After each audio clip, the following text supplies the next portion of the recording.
This is the High Phrase Podcast. It's Alite, ALITE. ACDJ live. And this is the Halloween edition of High Phrase. As you can see, I'm Luigi.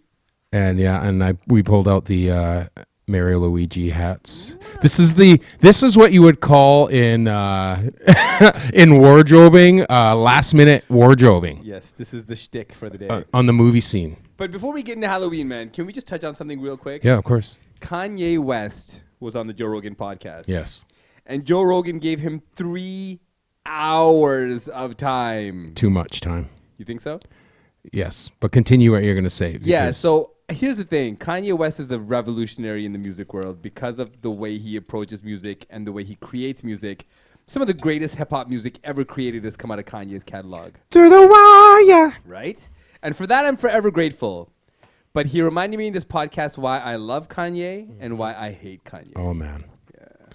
It was pretty hard and easy to watch. It was one of those ones where usually with Joe Rogan, though, and his guests, you can put on a little Joe Rogan and go about your day and just walk around and do whatever you have to do, right? Mm-hmm. And this one, it was more of you had to focus. You had to put ADD aside for a moment and hyper focus on this one because this one bounced. Did you see in the YouTube comments, a guy did a minute by minute? Did you see that? Timestamp guy. The timestamp guy. Yeah. He goes, just in case you guys are, wanting to poke your ears out.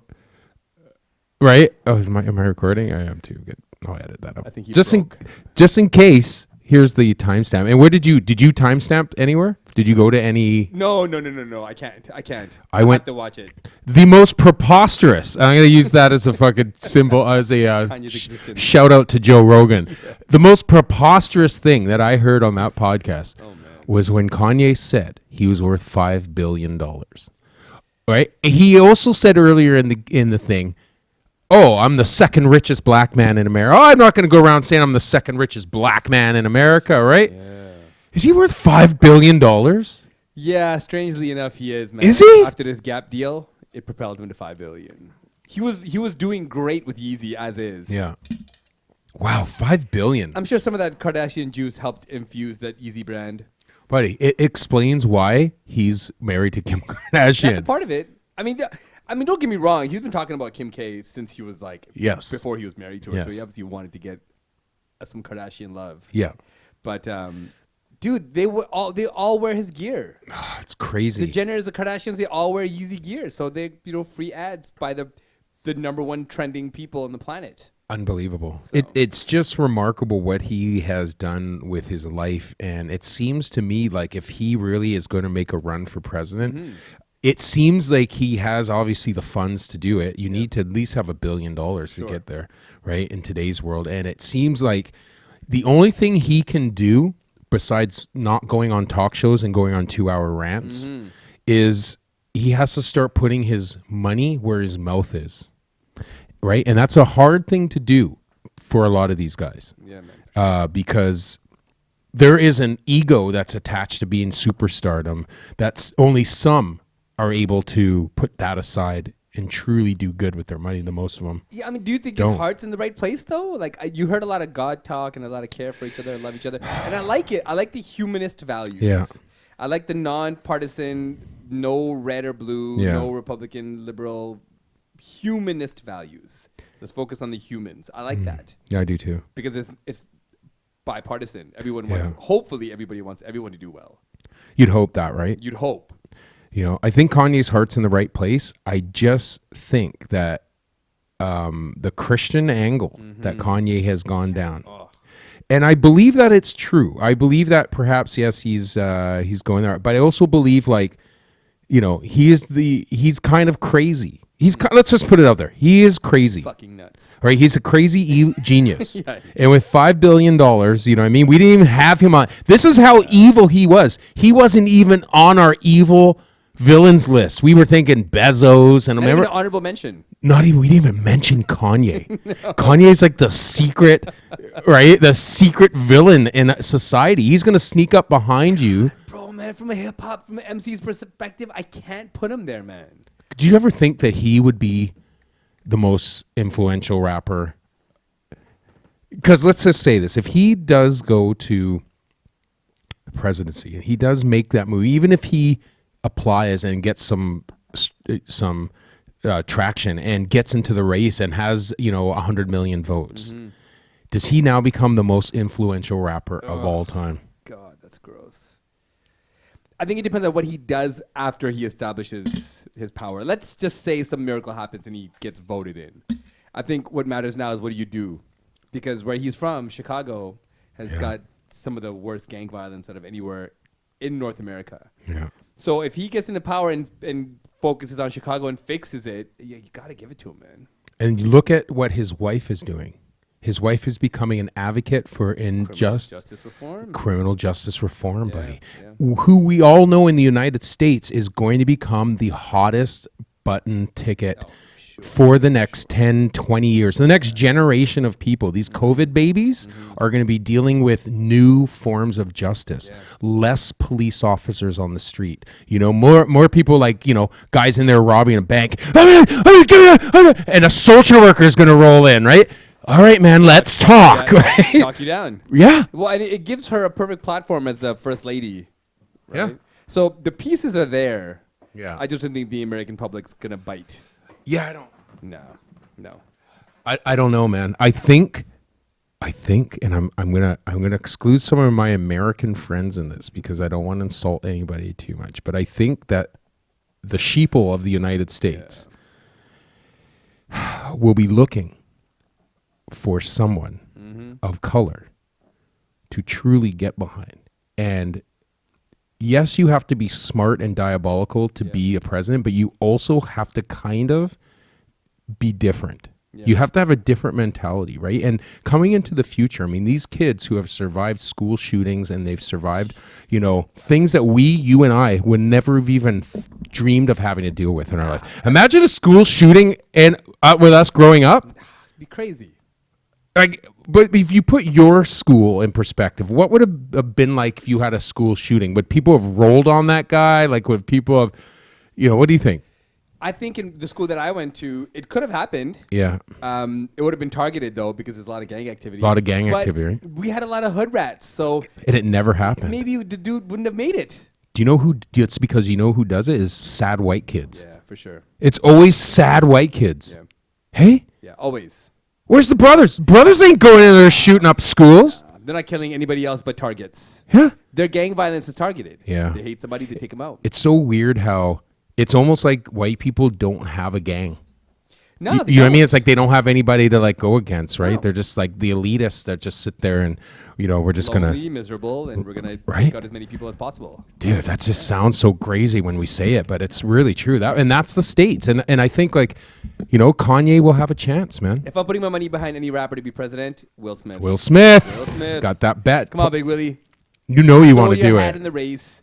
Be the man of the people. He wants to do it. He's one of the only people I follow online. Dude, charismatic, well-spoken, intelligent. Yeah. He's got it all, man. Well, I got that bet. I got that long-standing bet that he's going to be president. I can see it. So distinguished enough. With the first lady freak of the White House. Jada, the pedophile. We weren't. Well, you were dealing with the Syrian problem. We weren't together. Right? So I had to sleep with a 21-year-old R&B singer. Yes. Just because. He needed some love. He needed to learn some things. Bullshit. Look what I taught you, Will, and look where you got. All right. Can you imagine Kim Kardashian was the first lady? Dude, that would be the sign of the total end of America right there. The craziest thing is she would not be the first lady to pose nude. Oh, that's true. How weird is that? Yeah, that's really weird. That's already been checked off. That checklist has been established. Yeah. But us American politics aside. We could talk American politics all day long as Canadians. It's just stupid. But the true thing we need to know about Kanye is, what is Kanye wearing for Halloween? You could just put on some Yeezy gear. It looks like Halloween costume. He looks like a bum. I'm going as a bum. It does. But one thing I want to mention before we get too far. So we did a Clinch MMA podcast. Yes. Which was fantastic. We had a great time. Yeah. And I spoke with Sal after we I love Sal, man. He's such a fucking classic guy, dude. Yeah, he's a legend in his own right, for sure. Yeah. And I don't want to give too much away, but he made a point to call me after the podcast. Yeah. And begrudgingly said, One person he forgot to mention in his, we talked about a top 5. And not to give too much away, but one person he forgot to mention, and he was upset about it, was Nas. Oh, yeah. He wanted to bring Nas into the mix. Yeah. Because Nas just dropped an album this year, and it's a banger. Front to back. Yeah. How old is Nas? Like 50? He's coming close.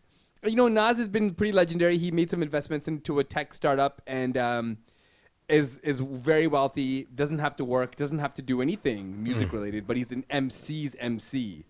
And he feels like it's mandatory to put out great music. So just that little thing we had to throw in there. You can't excuse Nas. And, you know, any hip-hop head over 40 knows if I rule the world. Sure. Come on, man. Sure. That jam, what was that, 96 maybe? Yeah, maybe even a little later. Maybe later, 97 maybe? Yeah. Like, dude, that whole album. Banging. Only true people who understand hip-hop understand how powerful that album was. That was a Grammy winner too, I think. Yeah, Nas very rarely made bad music. Yeah. He had a couple of crappy songs with Diddy, flossy songs, but he had to make some money. Gotta give him a pass. Right? Because since then, it's Diddy had some dirt on him, and he's like, bangers. So, honorable mention to Nas. Yeah, that's a good call. That's a good call. Yeah. So we did go there, but back to what we're here today to talk about, which is like, my sister goes absolutely freak. Right now she's got garbage bags hanging on the ceiling at home and all the decoration, everything. She goes nuts for Halloween. Yeah. Halloween, dude. What's Halloween like in your house? My favorite pagan holiday by far. Nice. By far. We're horror movie junkies. Obsessed with horror movies. We have to have them playing all night. Yeah. Now that COVID's here, there's going to be no trick-or-treating. So at the very least, we'll have basically a floor full of candy. Oh, that's good. And horror movies playing. Yeah, that's cool. Fantastic. So when you say a floor full of candy, is this like hunted candy, or are you guys just making it rain from Walmart? This year we'll be making it rain. Yeah, there's no hunting, right? Not Walmart. But this year we'll be making it rain. Normally the kids trick-or-treat and they bring bags of candy home. Oh, yeah. And we don't go ham on their candy. Yeah. So me and Rosie will buy our own stash. Yes. Yeah. But, you know, this year's going to be a little deficient. Nice. Well, candy spread, so. It's different this year. Like, I mean, they're pretty old now anyways. They're old people now, your kids. 19, 13-year-old still trick-or-treats. Oh, is she still? I mean, this would have been probably her last year trick-or-treating. She's small enough she can get away with it. She can get away with it. Yeah. But I think that's done with now.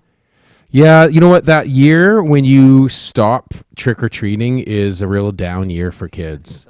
I remember the last year I trick-or-treated, and this is, I can't believe I remember this because I don't even remember what I ate for breakfast. But I remember this. How old were you? I was like 12, 13. I think I was 13. 13. I was big, right? Like I kind of grew a little bit, and then grew a little. At 13, I started growing. But I was like determined to fill a garbage bag last year. I'm like, this is my last year. And I'm like out at 9, 10 o'clock. Like knocking on doors at 10 o'clock is a little weird. People give you that. But what I found out, and I wish I would have found this out years prior. And if your kids are listening right now, turn this off because you shouldn't be listening to this fucking podcast, right? But what I learned in my last year of trick-or-treating, because my brain was almost fully developed at that point, was that if you come late, you get all the leftovers. Yeah. So if you come last, you roll the dice. They may be out. Sorry, we're out. I went to somewhere, they're like, sorry, we're out. Here's some skateboard wheels. Here's some money. I was like, Jesus. They just empty the thing in my garbage bag. That's the best. When you come with a garbage bag, it's subliminal messaging. It's like, it's garbage. You got anything you want to toss on, any candy, right? Just pour it in. I came home with this thing around my thing, right? And at the time, I was in a foster home. Oh, shit. And I went to, I've been in 17. Damn. Yeah, don't worry. 14 schools, 17 foster homes. But I came down, this was foster home number 1, actually. And I came back there, and they were like, what did you do? They thought I stole, and I was like beating up kids for my candy. So I didn't get half of it. And I was like, what the hell, man? Right? Yeah. Terrible.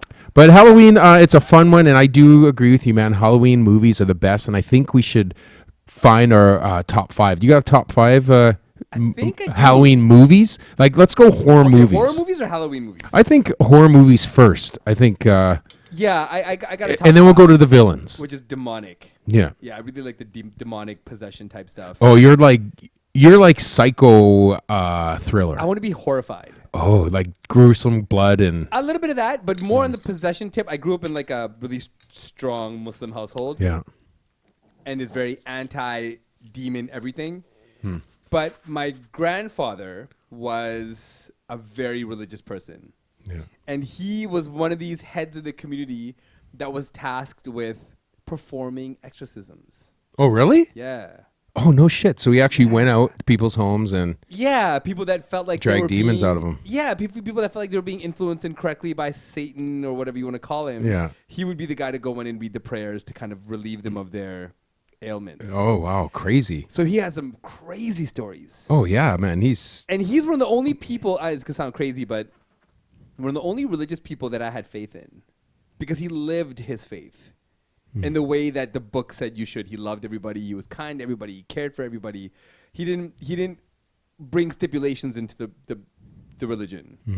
And he accepted everybody regardless of their background or their situation. He accepted everybody. yeah. But man, he has some stories, yo. Oh, I which bet. we'll get into. Yes, But, we'll get into stories in a Yeah, bit. so top 5, if I have to go off the head, top 5, the original Exorcist is number 1. All right, so your number 1 is the original Exorcist. We're talking Damien. We're talking Linda Blair. Linda Blair. Coming down the stairs in a bridge. Oh man, that was some classic movie telling, eh? The way they shot that movie. Yeah. Back then, when they shot horror movies, it was always like that zoom, and then they pull back. Well, because right? it had no effects. Yeah, there's no So effects, you gotta right? go hard. Yeah. You know what the weird thing is, though? This movie traumatized me as a kid. And again, I think partially because I had some religious background. So the ideas of desecrating religious images was like, what the hell? It's crazy. Like the cross. Yeah, you don't do that. to Upside the down cross. You know, and like the fact that at one point Linda Blair is like masturbating with the cross. Yes. Right? Remember that scene? Oh, Dude, that scene right there is what got an X rating. shocking. It was the first horror movie or something that got an X rating or something. Well, Or R rating or and something. The thing for me is, I have now watched this movie with my kids, and they're not scared. Because you see jerking off with a cross all over the internet every And, day. It's well, not even a big thing anymore. Okay, so I think I was affected more because of the religious background. Yeah. I don't raise my kids with religion. They're not connected to a faith. Yeah. So they see it almost as it's kind of silly. Kinda, yeah. So when they see Linda Blair doing stuff to the cross or whatever, and they're like, it's kind of scary, but it's not really, it didn't stay with them. Yeah. They said the movie was great. They enjoyed the movie. Great movie. Acting was, all that stuff was good, but it didn't terrify them. Yeah. I saw it when I was probably way too young to watch it, probably like 7. Yeah. Because my older brother was obsessed and my whole family was obsessed with horror movies. So I saw it way too young and I was fucking traumatized. How did it traumatize you? Like, what did you Okay, so go this is through? one scene in the movie where if you watch The Exorcist and you go back to the very end exorcism scene where Yeah. she's fighting the 2 priests. And there's this one scene where she's laying on the bed and her arms are across her chest. Okay, right now they're looking at it. Yeah, watch it. Okay, no, you are as you're talking. Yeah. They're gonna look at it. Okay. Okay, so Oh, yeah. talk about it. Okay. So, and the priests are throwing holy water and it's like ripping open her skin and stuff. And then Just her- acid. It's like Yeah. acid. And her eyes roll back in her head and her mouth opens up and then she starts rising off the bed. Yeah. And in my house where I grew up, my bedroom was the last bedroom in the hallway, facing the stairs that were just like a black pit. Yeah. So every time I walked to my bedroom, I just assumed in my mind Linda Blair would be on the bed rising up. Oh to the man, heavens. that's scary. Fucking terrified. Ah, But I was a Linda Blair. boy and I couldn't act like I was scared. So Yeah. I had to suck it up, go into my room, pull the blanket over my head, and just hope for the best. Oh wow, So yeah, it fucked me up. that really traumatized you. Oh, it was bad. Do you think that stuck with you your whole life? That little it stuck with me traumatized- up until I realized that religion didn't play any role in my life. Oh, once the veil was pulled. Yeah, and I was like, man, this shit, as scary as it is, Yeah. the reality part of it left. Yeah. And I mean, I hate saying that because there may be some reality in possession. I think that it's a very okay.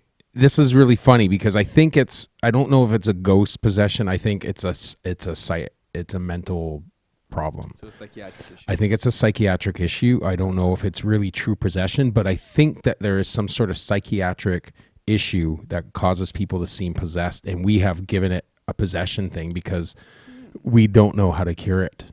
So in instances, because I've done some deep dives into this because I'm a bit of a psychopath, and there are some instances of possession that cannot be explained by science. Yeah.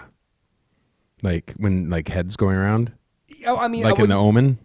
Was that The Omen when the head spun around? No, that was Linda Blair, right? That was Linda Blair. So like the original movie is based on I hate saying true story. But the original Exorcist movie is based on a story of a boy that was possessed and died. Yeah. And it's you can look this up and watch the videos of him degrading over the years. I think it was like a period of time that he was possessed and he died.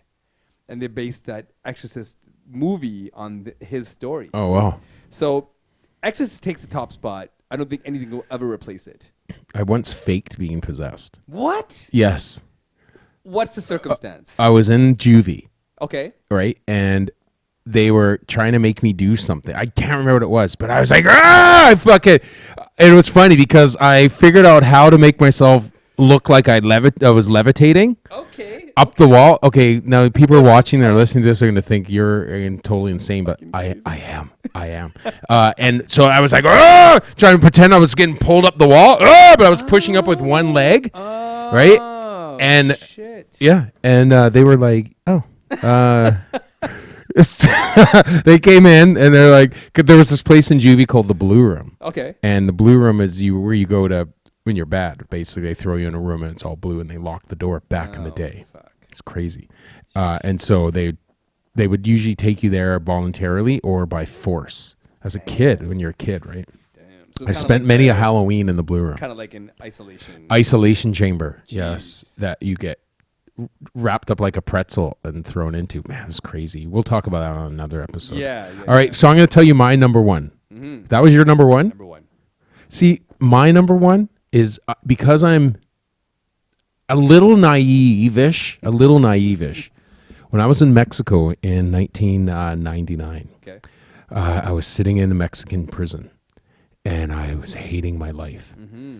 And I was growing a beard, and Shit. I was growing chest hair, and things were right out of control. Okay. I had hair on my crotch for the first time in a fucking long time.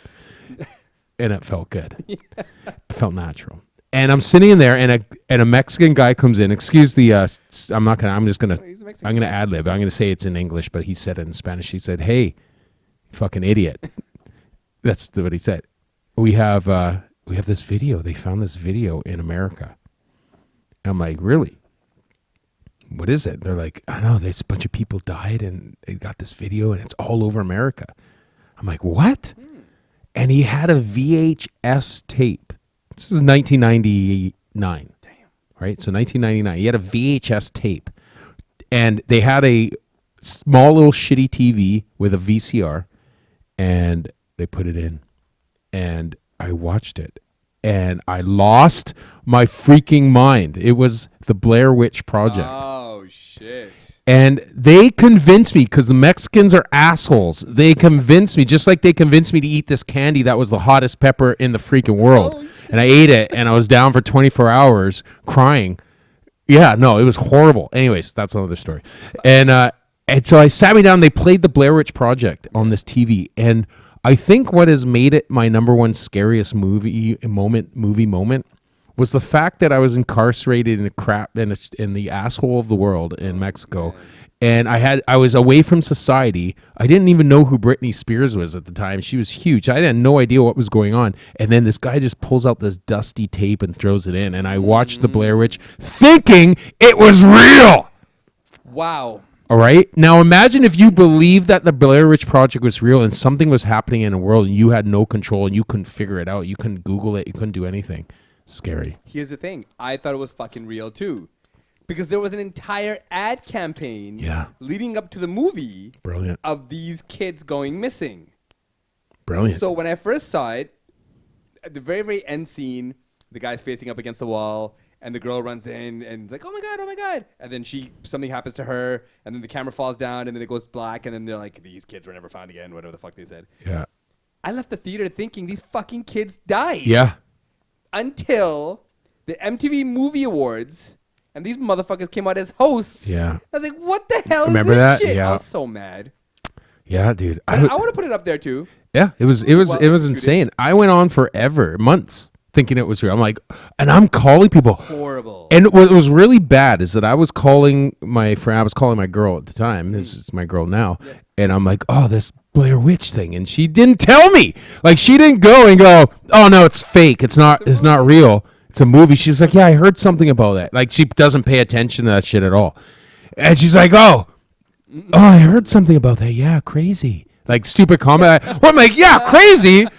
No, my situation is, yeah, crazy. That shit is real. The people are dying. Fucking yeah, crazy. All right, what's another one you got? Okay, another one, the original Amityville. Really good. Wasn't that in Victoria? No, the original Amityville was Oh, that wasn't the Victoria story. Salem, was it? somewhere in the U.S. But the Amityville house, the one that looks like it has eyes. Yeah. The very original one in the late 70s. Yeah. So, okay, here's some conflicting information about this movie, because some people say the original story happened where the dad was hearing voices and murdered everybody in the house. You hear the original story? Yeah, I know. So he hears voices telling him to kill his family. He murders his wife and his 3 kids and gets arrested, goes to jail. And then the next family that moves into the house, the dad of the family has an eerie physical resemblance to the original murderer of the family, right? So they move in, and they're being haunted by the original spirit that haunted the family that had the mass murder. Mm-hmm. So the movie plays out like this, and then they call in a priest, they do the exorcism or the blessing of the house and whatever. Yeah. And then they find a red room at the basement of the house, and they go and investigate. And essentially the detail of the movie is that it was the house was built on ancestral Indian burial ground. Of course it is. Yeah. Which is where the possession ensued. So this movie fucked me up for a while as well because of the fact that it was based on an actual murder scene. Yeah, it's real. So that murder scene turns into the haunting of the actual movie, and now, okay. It was pretty creepy. There have been dozens of Amityville movies since. Yes. A lot of them were shit.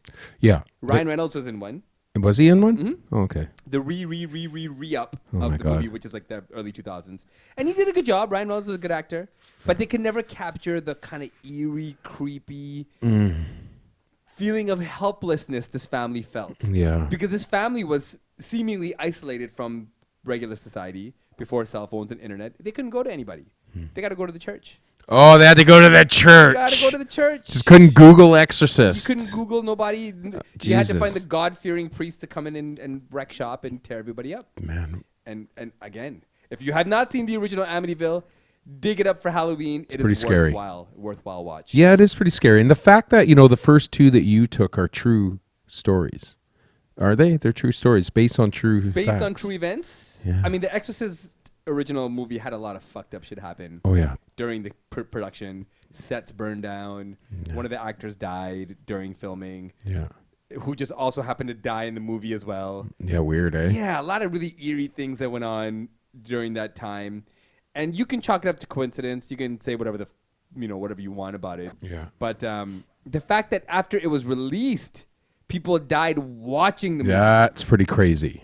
That was the real shock. That's pretty crazy. Well, because up until then, no one really pushed the boundaries like that. That's crazy marketing. Yeah, dude. Exorcist just went in all the way in. We're going to throw everything at the wall. You have the marketing guy. All right. You want to get out there and get some business for this. Go kill some people. Right? Go kill some motherfuckers. But what I want is, because I honestly, man, I'm one of these people, I think I've run the gamut of horror movies across the spectrum. Mm-hmm. Please, if you hear movies or you don't hear me mention some movies, please jump in the comments.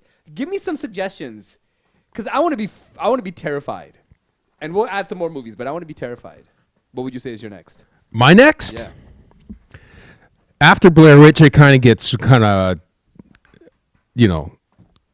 not very manly. My horror movies aren't very manly. I mean, I'm not as a connoisseur as you. I'm obsessed. I love horror movies. Yeah. I think the thing about the horror movies that irritate me the most is the predictability of horror movies. Right. So I tend to go for outside the box ones, right? Not like I'm not saying like what's that movie Destination? What's that? Destination? Final Destination. Sure. Not really a horror movie, right? But it's fun to watch. Mm-hmm. But my second one that really freaked me out, and I don't know, man, people might agree, was The Ring. Okay. The Ring. Okay. When I first watched The Ring, I think because it was so innovative for its time, that movie. It really stepped outside of, and it got into tech horror. Right. You know, that was kind of like one of the first tech horror ones. Yeah. You know what I mean? That I can remember. And it was just scary, man. The whole premise of watching it. And remember, like, you would watch it and you'd be thinking, what if I'm watching this movie and I get killed and I get into the call, right? Can we just give Naomi Watts a massive shout out for carrying that film? That was She a great film. Amazing in that movie. It was really She's so good. good. Because really, when you look at it, it's a crap movie, but It's basic. it's pretty basic. Did you see Ringu though? The Japanese one? The original? No, I didn't see Ringu. Okay. Again, being the psychotic connoisseur that I am, I've seen Ringu and The Ring, and I got to give it to Ringu. I heard I it's think better. the Japanese originals are always just a little bit creepier. Yeah. But I saw The Ring in theaters. Didn't make my top 5, but I saw The Ring in theaters. And the scene where she steps out of the TV, Yeah. I don't think I've ever been in a theater where the entire room yelled. Yeah, that was crazy. It was a shock. It was better on the big screen than it was. I saw on the big screen. It's way better there than it was in person. And again, another movie I introduced my kids to, and they're like, yeah, it's good. It's all right. Your kids are just like Teflon, eh? Yeah, well, I mean, What scares them? Okay, I'll give you, the next one is going to be what in that. All right, so number 3. Hereditary. Oh, Hereditary. Modern horror film. Yeah. Have you seen it? Is Hereditary the one with Nick Cage? No. Oh, okay. No, No, I haven't. I don't think I've seen it then. This is a movie with no real stars, Uh-huh. and it's fairly recent. I think it's made within the last 5 years.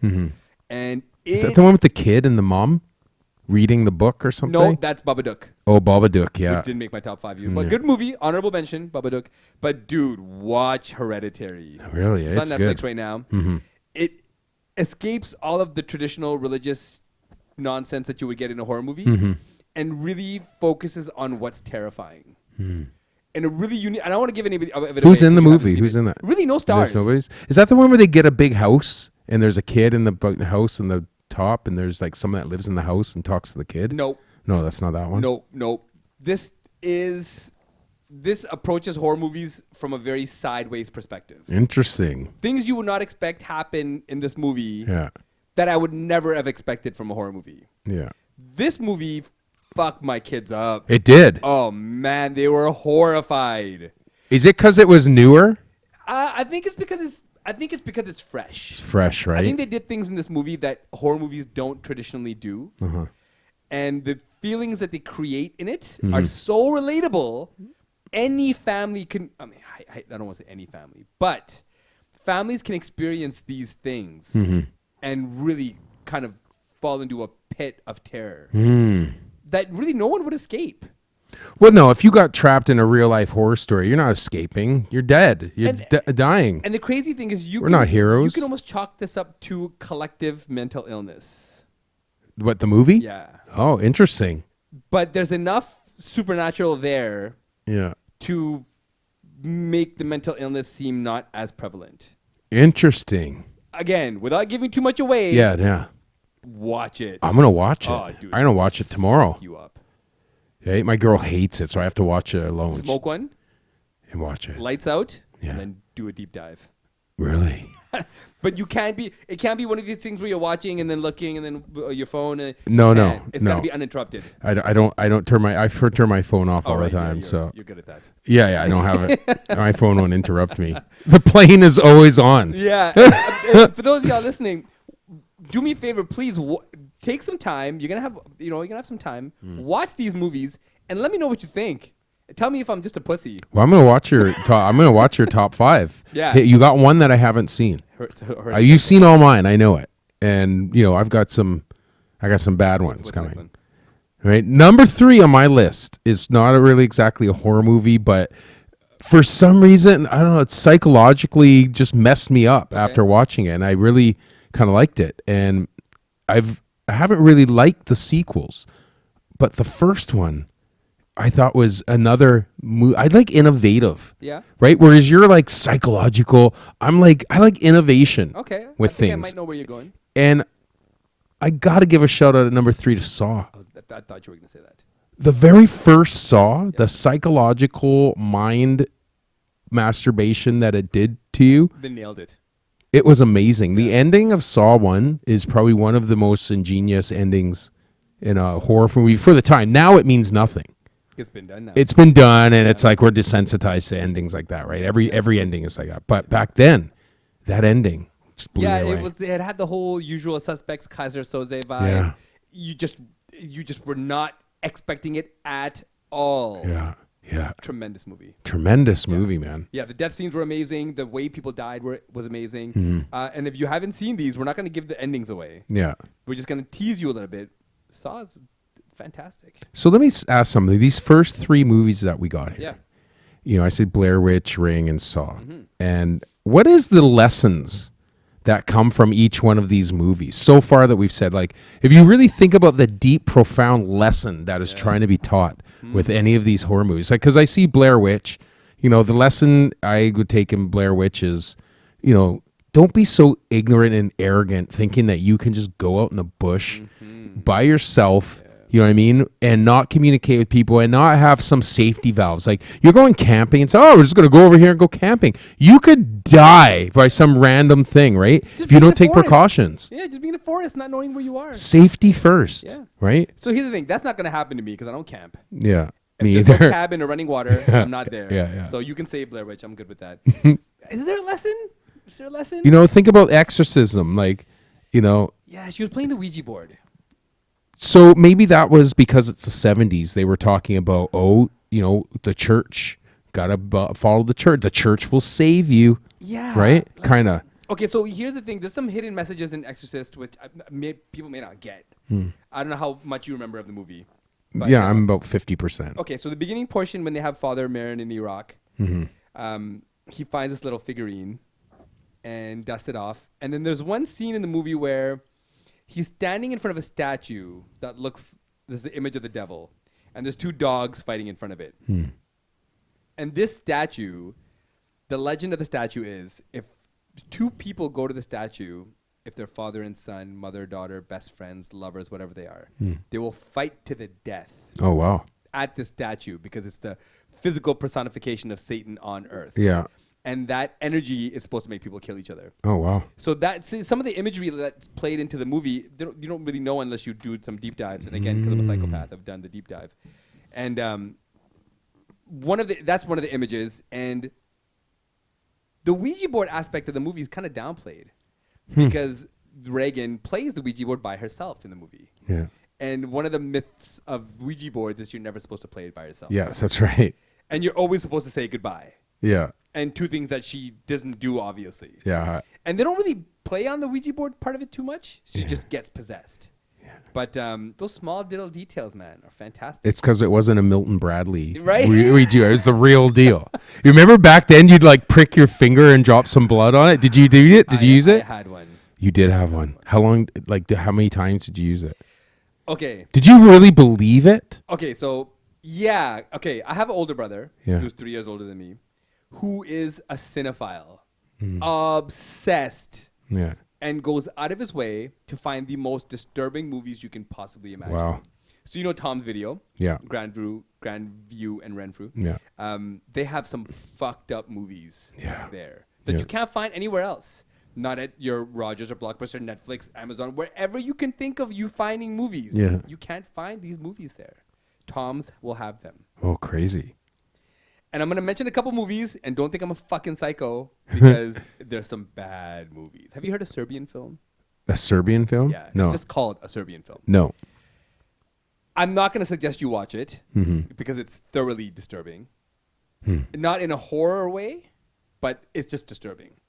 And there's another movie called Salò, which is an old Italian horror movie from like the late 60s and 70s, which is banned almost everywhere in the world. Oh, really? There's reasons of why it's banned. And the director of the movie was like chased out of Italy. Oh, wow, really? Because he made this movie. Oh, crazy. Yeah. So died for his art. Movies in this lane of movies where my older brother, I don't want to say forced because we were all willing participants, found these movies for us to watch and made us do these dives. So he's kind of one of the reasons why I'm so obsessed with horror movies. Interesting. He's going to hear this and he's going to fucking love it. And so because of him and his obsession and inspiration, I'm telling you, in another lifetime, he would want to be a movie director He would, because his eye for detail is crazy. And he's one of these guys that never got to chase or never got to put himself in a position to chase his dreams. But I know, because I know him and I know what he's He all would about, love to it do would that. be his dream. Maybe we got to do one with him. Oh, dude, it would make his life complete. Right? Maybe we got to do one with you. Right? Maybe. You listening, Ashif? You One never day, know. one day. Maybe we should do one. Yeah, we'll tape one. Right? We'll have a movie we time. made some movies when we were kids. Oh, you Just guys little did? Ghetto movies. Me, my older brother, and my cousin. We made these little ghetto flicks and just made them for our friends to watch. But they're all gangster movies. Yeah. But that's neither here nor there. So that is my motivation for being so obsessed with these movies. Interesting. And every time one of these movies came out, I had to do a deep dive into the backstory, why they made it, who they made it for. So I know way too much about these movies. Yeah. So moving from Hereditary, another one which is amazing is The Exorcism of Emily Rose. You know, I've heard this movie. I haven't watched this one either. This is a newer one, isn't it? It's a newer one. Yeah. Jennifer Carpenter, who's phenomenal in it. Yeah. She's done a lot of things. What's since the premise of the movie? What's the plot? another one based on a true story. Oh, it's based on Just a regular female that comes from a religious family and falls into this trap of being possessed. Oh. But not in the traditional sense. Again, it happens outside of the home. It happens in a setting that's not typical. Surrounded by a whole bunch of other people, and she gets possessed, and then everything just kind of falls through the floor. Well, I think after you get possessed, everything just falls through the floor. Yeah. I think that's the point of the demon, right? Yeah. So Why does a demon take over and possess people? Why does this happen? Is it just because he wants to have a physical body and he wants to go do things that they feel different, right? yeah, because they're powerless without a physical form. Oh, because they're just in the other dimension, right? They're in the other dimension. Like, get through. It's like a glass wall. You're like, you want to get through. and you get through. So they want to find that physical manifestation, and they take over bodies. Emily Rose, eh? Yeah, Where was that one out of America? Like, Yeah, it's an American one. Really, Yeah. eh? Another one based on a true story. Never seen it. Wow. Well, see, I don't watch a lot of horror movies. Yeah, well, you gotta have company, right? Well, yeah, like my girl won't watch them, so I'm watching daytime and horror movies. Yeah, that's not the right way to do it. I watch it in daytime, and ADD kicks in, and It's not the same. it's not the same. And I've forced this upon my wife. Forced it upon Oh, really? Yeah. Because So she wasn't down with them in the beginning. Yeah. Not She doesn't like to be scared. She didn't. She didn't like to be. Yeah. Originally, she didn't like to be. But one of the, and again, because this is my older brother, whenever we welcome someone into the family, friends, whatever it is, and when I say welcome, I mean if you've had dinner with us, if you've spent time with us, if you've been in our homes, one of my brother's rituals is to introduce people to The Exorcist. Oh. One of his things. Yeah. He loves it. Yeah. He loves to see people scared. Wow, that's a good one. Right? So this is Yeah, one of his it's really rituals. good. Once you become part of the crew, part of the circle, Yeah. you have to watch Exorcist with us. That's pretty And dope. we only do it one way. Everybody on the floor, lights out, no sounds, nothing playing but the TV. Oh, Jesus. So That's really regimented. gotta get it. Yeah, you got to get in. It's military style And watching. no interruptions allowed. So if we're ordering pizza, it's got to be here before the movie starts. Oh, You man. got to get junk food before the movie starts. He doesn't like to do the whole pause thing because Yeah. it kills the tension. And you kill what if you killed the pizza man? Because he interrupted. That would be a good one, to set up with people. It's be like, you interrupted me! He's got some rage. He's got some rage. Oh my God, right during the movie? He would- During the first time I just got into the family and you kill the pizza man. Dude, that would be priceless. Oh, fuck. That's another story. But yeah, that's another story. Oh, dude, we got to start doing this. If You you guys are simulate into kill this, somebody. yeah, if you are into this, we need to start you need to use me more often to start, taking people out in your family. Like, I scared that shit, just next level fear. Because everyone thinks that, Like everyone going in to my- jail fear. Well, everyone in my family thinks they're brave, right? Because they've been through all these movies. But Yeah. no real physical scares. One day we'll plan something. What's your next one? My next one is one that scared the shit out of me was the shampoo scene. Shampooing their hair. Oh, shampooing her hair, and then the hands come out of her skull. Oh, this is The Grudge. Dude, and I saw the Japanese version, Juon or whatever, and it was good. The Grudge, no, I think the Japanese version was better, actually. The Grudge was still good, but what made me go to the Japanese version, because I heard there was and I went, that was a scary movie, dude. Yeah. You know what? The only thing that took away from The Grudge for me was Buffy. The Vampire Sarah Slayer? Michelle Gellar. Yeah. I just never bought it, Yeah. but I love the premise. Yeah, she was kind of not. She didn't do it for me either. Like Yeah. just her whole acting, her whole shtick, and the Buffy thing, not and it's terrible, like, it looked bad. But And yeah, it didn't capture the darkness enough for me. yeah, But it's a good movie. yeah, it was all right. Like you see, like I'm kind of like mad different, right? Yeah. Like there was different. That was when all the Japanese movies were coming out. Remember they were converting Japanese horror flicks. Yeah, all these all over the movies place. just started happening, and yeah. the Grudge was the one of them that came out there, right? Right. It's weak. You'll be like, "Pfft, no fear, right? You're like, "Pfft, Afternoon special. child's play. All right. Is this a PSA? Is this a PSA? It wasn't bad. Grudge is good. All right. Entertaining. Who's your four? Ronnie got the. Is that the 4? We're at 5. I think we're at 5. No, your 5th one. Ronnie got the 5th one. The first Conjuring. Dude, that was my 5th. Oh wow. Yes, it's right here. The That's Conjuring. Really dope. Yeah, that was an amazing movie. Good job. And this is another one I've introduced to my kids, and they were terrified. Yeah, that one scared the hell out That of was me. really good. Yeah. The whole series I think is great. The whole Conjuring series. Oh, is there more? Yeah, there's 3 of them. Oh, I didn't even know that. The second one is actually fantastic as well. Third one is based on a true story Mm-hmm. of a family that was haunted in the UK. Mm-hmm. And the crazy thing is about the third one, there's police reports of police visiting the home and witnessing shit happen.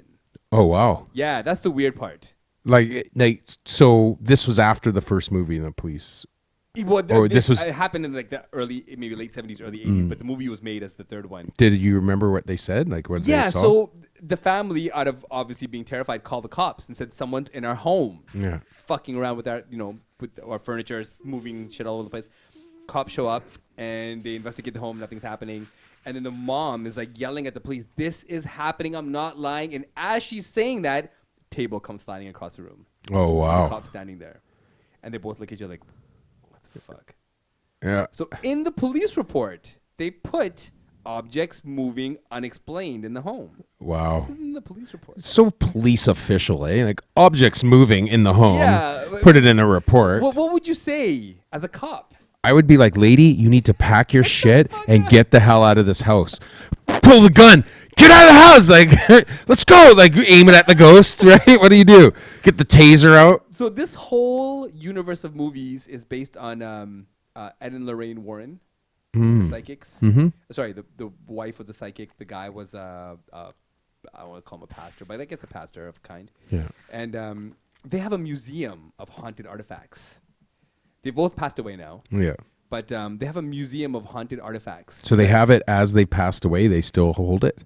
Yeah, they still own it. Oh, God. It's a part of their estate. Yeah. And you can go tour it if you want. Oh, wow. And things that they have in there are like the original Annabelle doll. The original Annabelle doll? Original Annabelle. Jesus, I'm not even which is looking actually that a thing. Raggedy Ann doll. I don't know if you've heard of the story. No, I haven't. No. The original Annabelle doll is an actual Raggedy Ann doll that I hate giving these spoilers away, but watch the original Annabelle, and the creepy ass doll that they made in the movie is actually supposed to be a Raggedy Ann doll. So Oh. the Raggedy Ann doll is in a case in Ed and Lorraine Warren's home, locked up. This is do not touch, do not open. Really? Yeah, so if you ever And get a no chance- knucklehead has tried to get the room doll. the room is locked up. You can't enter without them. Dude, is that Yeah. real then? So I see the thing is like, how much stock do you put into it? Because so many of the stories have been independently verified, Yeah. but then again, they're skeptics about everything. So it's Yeah. hard to pinpoint.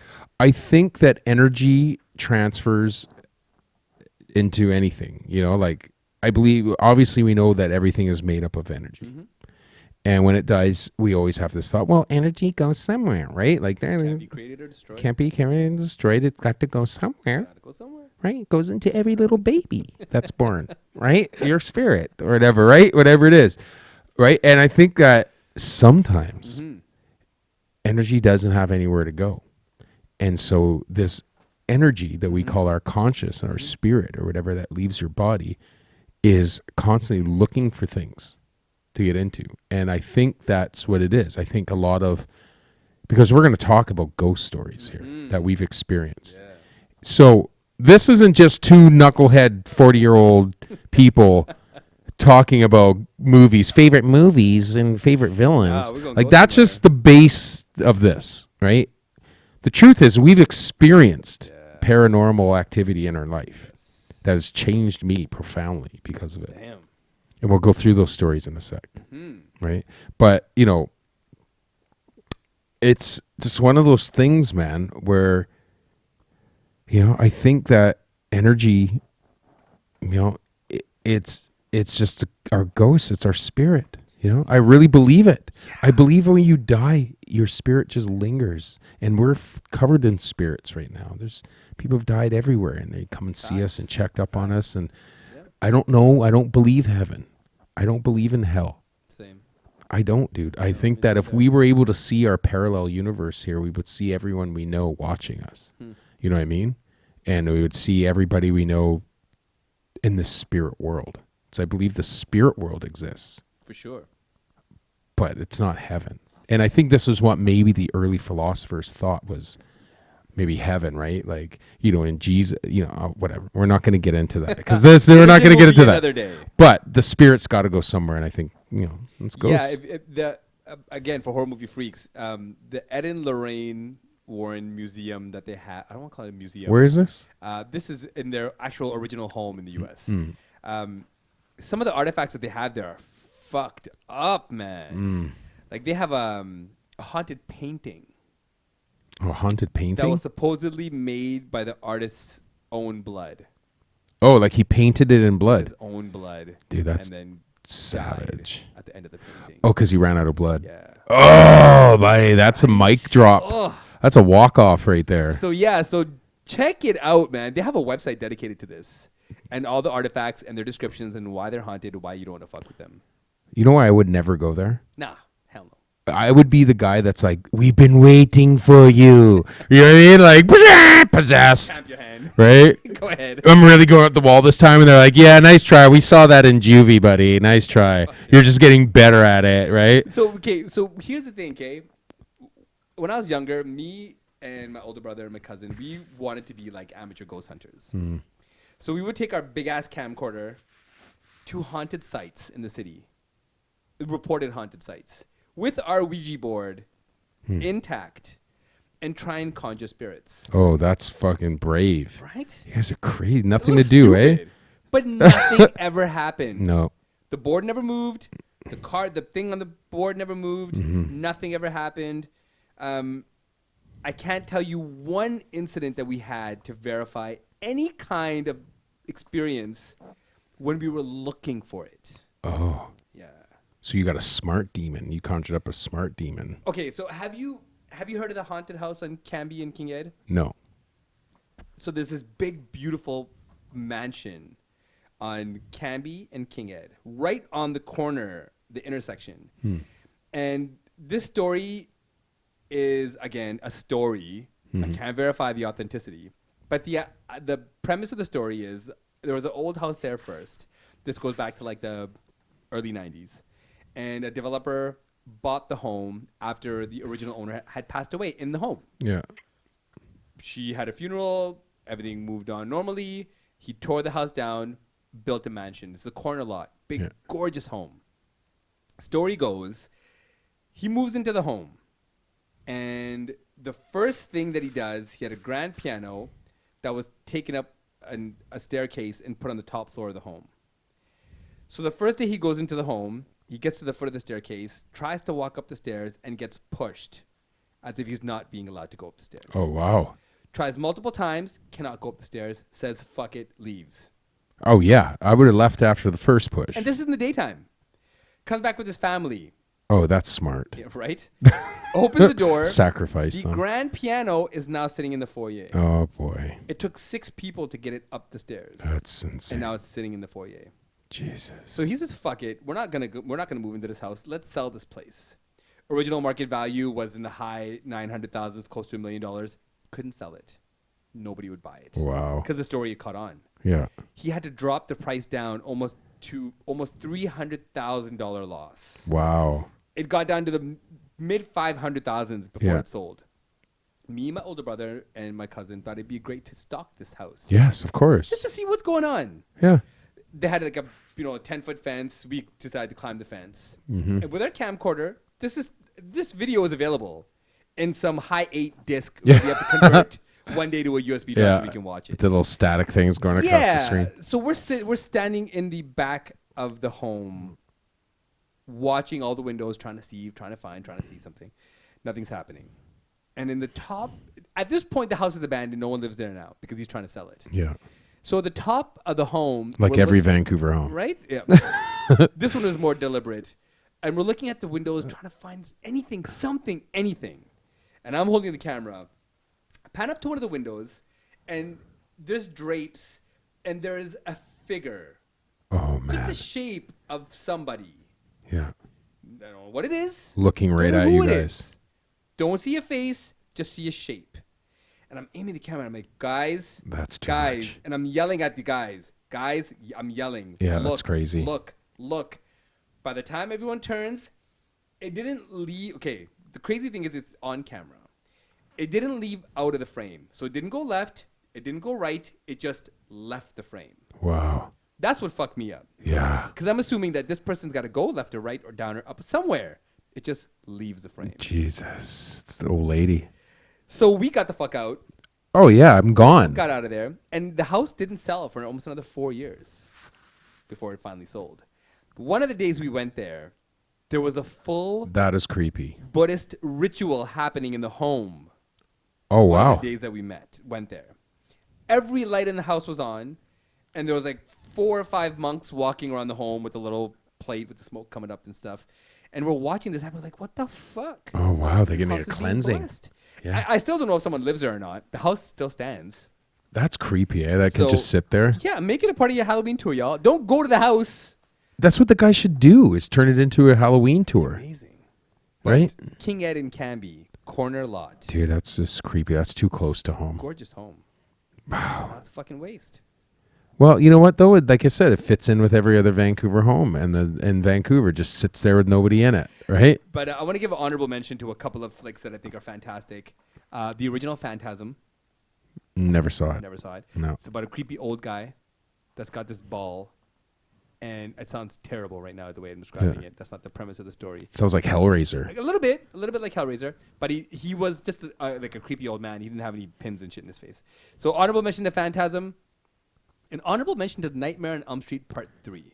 Oh, those were good. Part 3. Those were good in the day. I liked all the Freddy movies. Which one was part 3? Part 3 is the Dream Warriors, where they're in a psychiatric hospital. Yeah. That was a good one. Yeah, that was the most terrifying. Yeah, that was a really good one. Because I mean, I guess you got to give it to Halloween for being the original slasher flick, Mm-hmm. and then Friday the 13th, then Nightmare on Elm Street.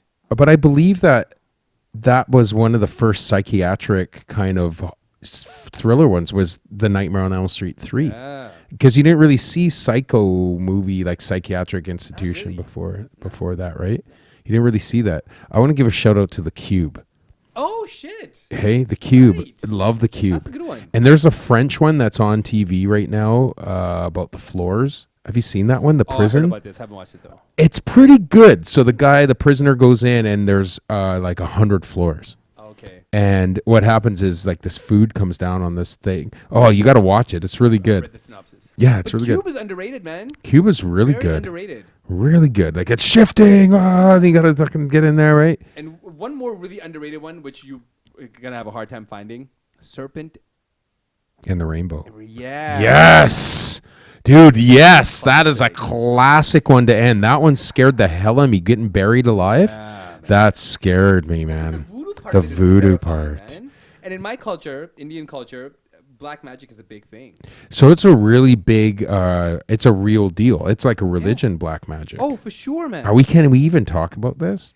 I think we can talk about Okay, it. good. Because it's a real deal. Like this is religion in a lot of parts of the Yeah, world. and in India, you could, I mean, find someone that could cast a spell on somebody. Make a little doll of your ass. Yeah, and I mean, in India, it's not so much the doll. That's more of like the Caribbean Haitian Yeah, ideas. they're creative down there. Yeah, in India, you would have to get something personal from the person, the Jeez. hair or something like that. And there's a whole bunch of rituals involved. Jesus. There's a book that you can get, that's in Sanskrit. That's just all ancient spells. Really? Yeah. Is it real? Okay. Your definition of real It may be a little different than Does it fuck you up and make you bleed and make your I think eyes, you could blood use come it out to of your fuck eyes? somebody up.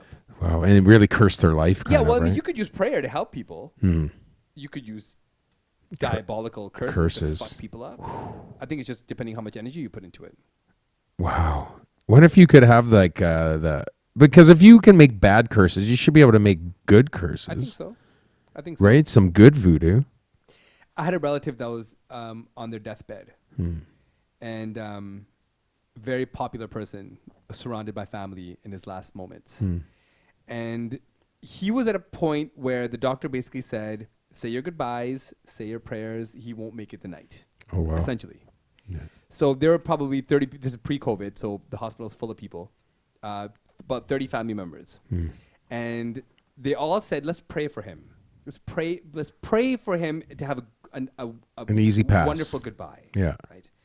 So 30 people, all praying the same thing, all giving the same energies. And the doctor told us prayer has a profound effect on people that are passing. So please continue praying. We continued praying. This went on for a few hours. And he's supposed to already be passed. Yeah. Not only did he survive that night, He lived. he lived for another 3 months. Wow. Enough time for all of his relatives to come from overseas, Yeah. come and say their goodbyes. The will to live. Right? Yeah. And I would say the prayer propelled it because the energy that was being poured into the hospital that night was amazing. Mm-hmm. And I'm thinking if you could put that kind of energy into keeping someone alive, Yeah. you could definitely make it happen the other way. Jesus, that's scary. Because even when you see it in the movies, they're like, bum, la, la, la, bum. It's like the fucking potions and frog leg and all these, and they fucking put the pin in the guy. That's just like, holy crap. I swear that something like that happened to me in my life, dude. Like, maybe from a past life or something. Do you remember your first supernatural encounter? Oh, you want to talk about this now? Yeah. Yeah, dude. It's gonna be fucking crazy. Okay, so I'm going to preface this with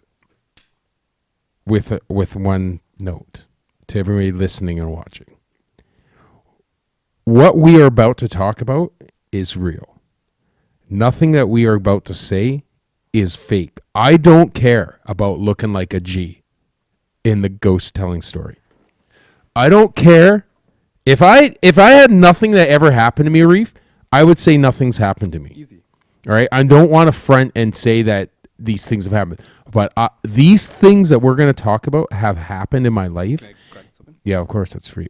And we have witnesses for all of it. I have a third party because, if you say something, nothing, someone can validate you, right? And then you're like, whatever. But if the third person validates it, it's kind of like the DJ dancing theory. Do you know the DJ? No. On a different. So as a DJ, if you're playing a song and one person comes out and dances, that person is kind of like, everyone looks at them as the crazy one. Yeah. But if somebody else comes from the audience and joins them to dance, then people start seeing validation that they're not crazy. But the third person on the dance floor is the one that makes it so everybody's like, okay, let's go join them. Yeah. Right? So it's the third person validation. And I have third person on all of these stories. So I just want to set this up saying that this is true. It deeply affected our lives at the time, but because we were bawling out of control drug dealers at the time, we didn't think about it. We lived with the ghost. We're just like, nah, that's probably what's making us get away with all this shit is the demon living in our home.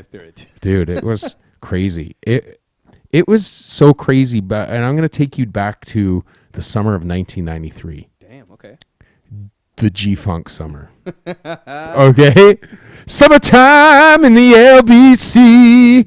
Great song. Right? 1993, dude. My girlfriend and I, a year, maybe 6 months prior to this summer, had moved into this condo that she bought.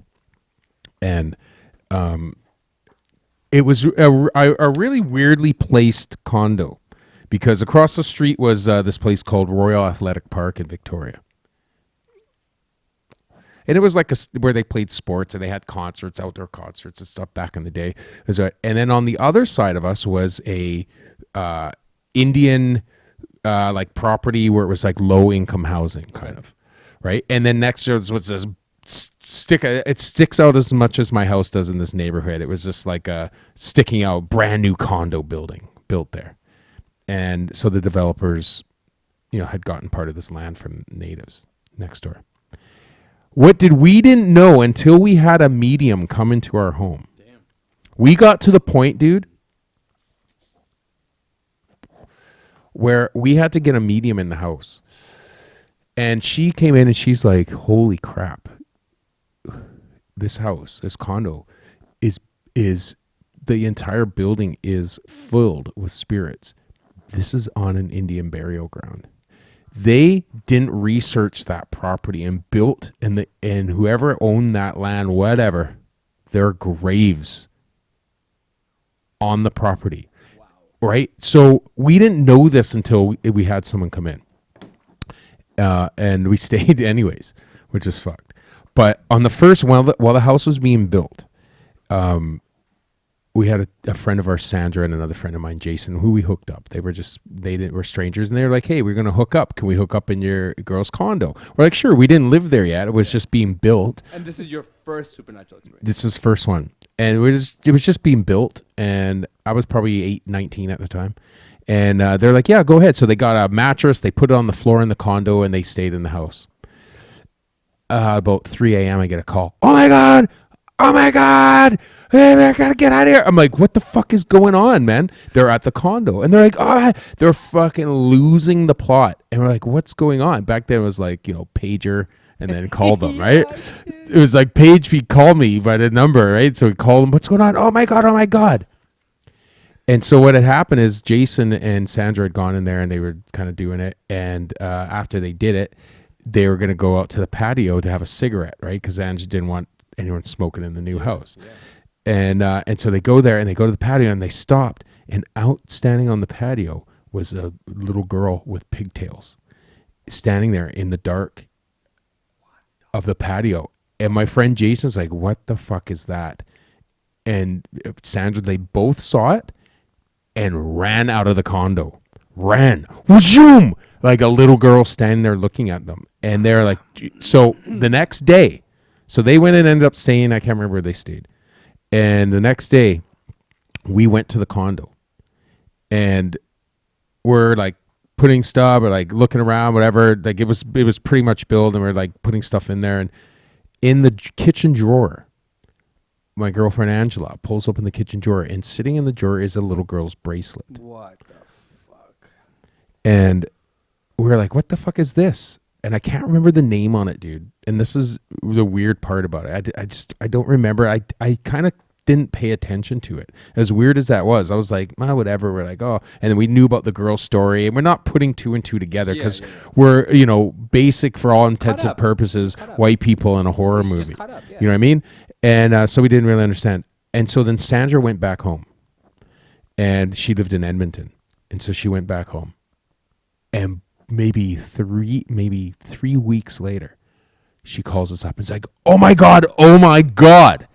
You never guess what happened. So, well, she found out that she was adopted, and there's like, she was in, a lot of things came to pass for her, right? Wow. But what she also found out is that her house that she grew up in, living, was the scene of a really gruesome murder. What had happened is the family had lived there, had a little girl who disappeared one day, and the family never found her. And they were like, where is she? Years later, when they were fixing the house, they discovered that underneath the house, the kid had crawled and got stuck under there. And for some reason, died underneath the house in this little crawl space. Damn. Right? And which was directly underneath Sandra's room. Like all these little things kind of fit in. We're like, what? And when she investigated it, because she was like, talking, and she investigated it, the girl's name was the same name on the bracelet. It was really weird, dude. And that was the beginning of the haunted condo. Now, anybody who knows me from the 90s and has ever been in this condo, they know. There are people out there who probably aren't listening, but who can vouch that no one would stay in this condo. Gee. We lived with a friend of ours, Angela, my friend Angie, Sakeley. And at the time she was living, and she lived in the back bedroom. And in the back bedroom was where the demon lived. Oh, my God. So we accepted the fact that we had a ghost and a demon in our home, and it lived in the back bedroom, but we never went in the back bedroom. We only went in there during the day, never at night. We kept the door shut. This is true. We kept the door shut, and we'd always hear rattle, rattle, rattle, moving around, someone shifting shit around in the room. And we're like, whatever. Wow. It's not happening out here, right? Just leave it to the back room. We're thinking compromise. Compromise. Right? So, but with all the bad that is to come, there's a lot of really good that happened. For example, it was a mischievous ghost, this poltergeist. We would lose a shoe. Shoe gone. Two shoes by the door when you go to bed. When you wake up, one shoe only. Gone. Okay, so I had many pairs of one shoes. I would go and do laundry, put my towels shit in the wash, transfer it, put it into the dryer that's right there, right above it. When I go to open the dryer, thousands of dollars would come out. What the fuck? Thousands. This is the kind of ghost you really need in the house. Yeah, dude. Thousands. Oh We're like my God. thousands of dollars. We're like, what the fuck did you? And she's like, no, I didn't. You didn't. And yeah, sure, we were making money at that time, but there was no missing money and putting it through the wash and shit. That just no reasoning. No. We'd miss drugs. Like things would go missing all the time. We just never find it. It would just go, or money would come, like it was really bizarre, man. Right. And so, those are good things, bad things. But when it really started to happen was when we noticed that the ghost would open the door to the back bedroom, and somehow it got brave and came into our life and started interacting with us in the main room. And when that happened, really weird shit started happening. Like middle of the night, you'd hear someone at the fridge. I'd be lying in my bedroom, and we'd be separated by the door, and then there's the rest of the condo, and we'd hear someone in the fridge. Ding, ding, ding, rattle. Someone opened the fridge, looking through it, right? So I'd look at Ange, and she'd be like, holy fuck. And so I get up, I go out there, and all the cupboard doors would be open, and the fridge door would be open, right? And I'm like, whoa. So shut all the cupboards, right? Nuts. Shut the cupboards, shut the fridge, go back to bed. Fridge door whips open. I was like, oh, fuck, right? We were like, the ghost.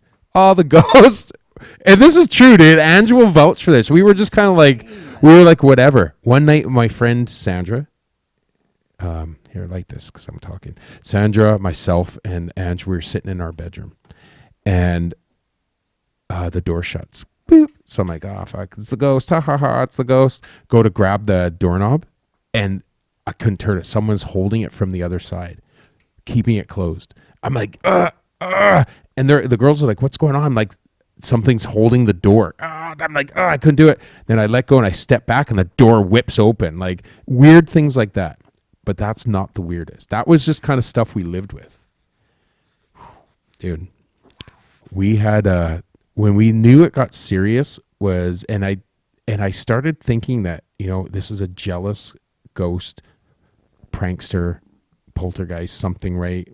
Baby, child, because we hear child, we saw the kid on the thing, and all the actions were childish things. You know what I mean? Stealing stuff, hiding stuff, cupboard doors, all this stuff, right? One night there's about 6 people in my living room, and we're sitting there, and I'm drinking a beer. So in between all of this happening, there's never a moment where you decide, time to get the fuck out. No, never. I was a fearless warrior fighter. That's fearless. I fought grown men, and we were deep in the game, and there was no fear. Invincible. We were running shit back then. Yeah. We were running shit in the town back then. You know what I mean? So we were the big dogs. So there was no fear back then. Not like now. I'm scared now. Right? But back then there was no fear. So a bunch of people are sitting in my living room, and I finish a beer in a pint glass. We're about to go to the bar. It's about 11 o'clock at night, 10 o'clock at night.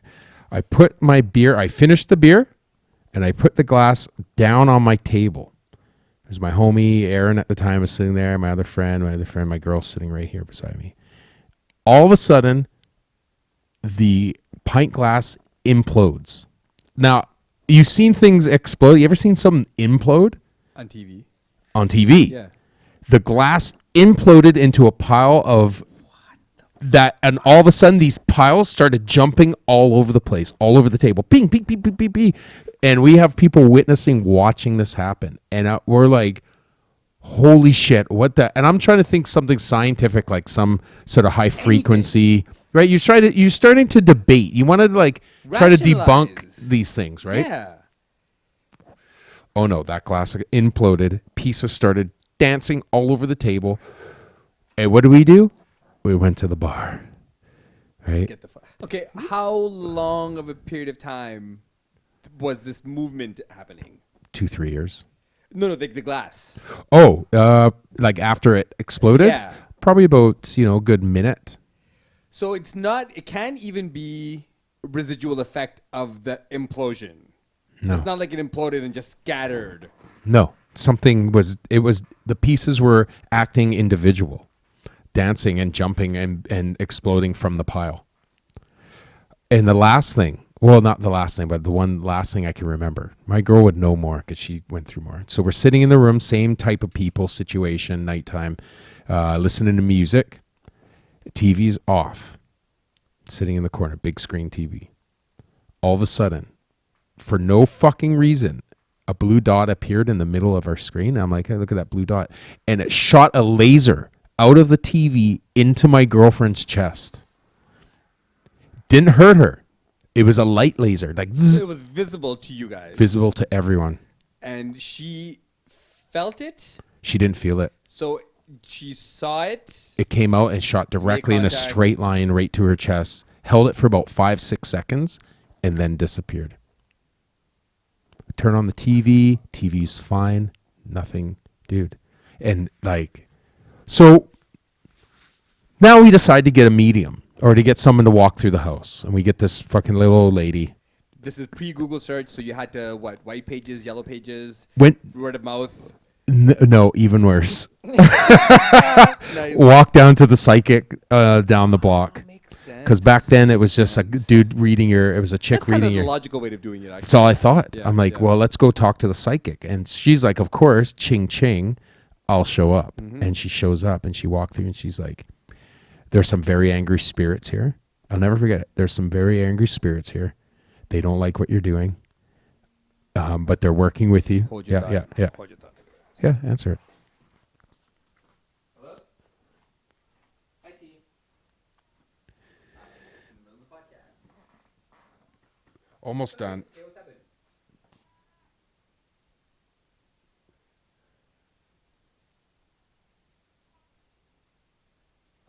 Yeah, we can definitely wake up tomorrow early. I'll wake up. Well, I'll wake up at the same time you wake up, so from 8 to 9 we can work on it. Okay, cool. Did you get the last question right? The last question though? I love the fact you're such a good dad, man. Word bomb, right? Okay, cool. Yeah, we'll take care of it tomorrow morning. Okay. You're such a good dad. And I suck at math too. Yeah, that's all right, though. Google searching how to solve this shit so I don't appear like I can't help her. Yeah. This math installs a fucking little kid, man. Is she homeschooling? No. No, she's at school. Yeah, it's just homework. So anyways, that's my little part of my little Okay, wait. So interaction. you got to go back to the medium. Okay, yeah. So the medium came through and she said, you have some very angry spirits in here and it's a very childish spirit and that needs to be set free from whatever it's holding it. And I'm like, well, I don't even know. And then we told her about the Sandra, the kid being trapped under the thing, right? And they're like, and she was like, well, the only thing they can really do is like take down the house and free the spirit from under the house and then rebuild on top of the house. Right? That's the only real thing. So that spirit followed her, Sandra. Followed her, had a connection with her, probably because they grew up together in that same room. So would you say in your life at that time, you were kind of outside of the illegalities, would you say as a person, you were like a darker person? I think that perhaps back then, yeah, I would say darker. I would say probably because of the game, the game factor is you just didn't care about much. Because you as a person right now are one of the most enthusiastic people. Yeah. And I'm sure everyone that meets you tells you the same thing. Yeah, when they can get a hold of me, yeah, they really try, right? Yeah, they do. And I'm pretty excited about life, but that's, that comes from fucking failing, Situations that weren't so favorable. Yeah, not being a good guy. So eventually good becomes bad becomes good. It's I think that was the demon that followed me after followed Sandra, because I once ran into a medium. This was about 10 years ago, maybe 8 years ago. And the medium looked at me and said, "You have this huge, dark, black force hovering above you." She freaked out when I walked in the room. She's like, "I don't know." Yeah. She's like, "You have this dark, dark force." How long ago was this? This was about 8 years ago. So what do you think changed for you then? Okay, what I think really changes for people and what knocks people out of like situations like that is that it's a little bit of it is, it's kind of like if you have an insecurity, you could blast it and tell the world about it, or you could just keep it to yourself, right? Most people keep them to themselves. Yeah. And I think that's, that thinking as well. You can act a different way. You can act good, but if your thinking is a different way, that's for you to deal with. You know what I mean? And so for a majority of my life, like especially the last 10 years, probably I would say up to about the last 4 years, I was like dealing with something. There was something that was making me fucking bad, man. And it got me to a point where it was like, I was almost possessed. Like, I know this is kind of weird to talk about, but I was just in a bad time in my life years ago. And you're a non-religious person at Non-religious. this time as well. Yeah, no, never You have didn't grow been. up with religion. No, I never. I was forced to go to church. Okay. I was forced to go. I was forced to go to Sunday school and do all the Sunday school But it was stuff. never close to your heart or anything. No, not really, man. I've always knew that religion was fake. Yeah. Right? Just like everything else in our life is fake. Just like Christmas and Easter, all these holidays and shit, it's all fake. Just like New Year's Eve is fake. Everything we've created over life is for a reason. Usually it's for spending or population control. Yeah. So I've known this since I was thrown into jail at age 11, into juvie at age 12, sorry. Right? So I've known this ever since then. I just had this instinct. So I've never fucking bought into that ever, right? So, yeah. I was indoctrinated basically as a kid. Me and my brothers were. That's the only way my parents knew how to teach religion, was to teach it the way it was taught to them, which is an indoctrination process. Yeah. Just shove it down your throat. That's scary. And the thing is, when you're living it, you feel empowered by it. I didn't feel controlled by Islam. I felt empowered by Islam. Yeah. I felt powerful because of it. But there's these weird I don't want to say superstitions because they're not really superstitions. They're actual beliefs of the good energy in the world, in the universe, and the bad energy in the universe. And if you cater your thinking and actions to the bad energy, you can create bad energy in your life. This whole idea, right? Yeah. So me and my wife have been married for a long time. And when we first got married, we lived with my parents, like in the basement. And my son is like, at this time, probably like 2 or 3 years old. And across the alleyway, there was a younger dude that used to rent the basement of my neighbor. And we had a pool table back in the day. My dad used to like to play pool. So there was a pool table in the garage. We were shooting pool, me and my older brother, my cousin. And the dude from across the street just has a beer in his hand, casually walks over, says hi. We're just shooting the shit. And he calls one of his buddies over, who's kind of like a scraggly, messy kind of dude, but was going on and on about how much he loved life. First time we're meeting this guy. Yeah. And he's like, "Oh man, I love my life. This guy just got a job. I got a girlfriend. He's like, life is so great." He's like, "I met this guy. He's like, we're living together." And we're so happy for him. We're just shooting pool. This is before I smoked weed, before any of this. Yeah. Any of who finding myself, basically. I was a kid when this happened. And he's just going on and on. I'm like, "Oh, I'm so happy for you, man. I'm so happy for you." 2 days later, waking up in the morning to go to high school, and he's hanging from the tree across the street. Oh, wow. Hung himself, completely naked, and hung himself in the tree across the street. Wow. So my mom is the one that originally wakes me up to this. She's like, come and look at this. Because, moms are always paying attention to everything that's happening. Yeah. So I run out there, and he's hanging from the tree. And by this time, emergency crews are already arrived in the scene. Yeah. So they're already trying to take him down, put him in the bag and stuff. And he didn't have any family. He was just kind of like a random dude that just makes his way into situations in life, Yeah. So he kills himself, and then a week later, me and my wife were coming home from a function with my 2-year-old, 3-year-old at the time. And back in the day, the only way my kid would go to sleep is if I literally laid on the floor beside the bed, and like sang songs to him. Oh, wow. Until he fell asleep. So I had a repertoire deep of music. So I'm putting him to bed. Rosie's in bed, and she yells loudly. She yells. I'm like, what the fuck? So I run over. I'm like, what happened? She's like, I just heard you get in the bed. And I'm like, what are you talking about? She's like, I just heard you walk into the room, get beside the bed, get into bed. Oh, wow. She rolled over to look at me, and no one's there. So she fucking freaked. So she yelled at the top. And the thing is, you know when someone's yelling, and you know when someone's scared and yelling. Yeah. Two different reactions. Yeah. So I was like, what the fuck? So we kind of like took stock for a minute. Didn't really think too much into it because it's just a random occurrence. Yeah, it's just it could be mistaken. Right. So she could have been dreaming. So we talk about it. We kind of calm the situation down, and then I change, get ready for bed, and then all of a sudden the TV is just like.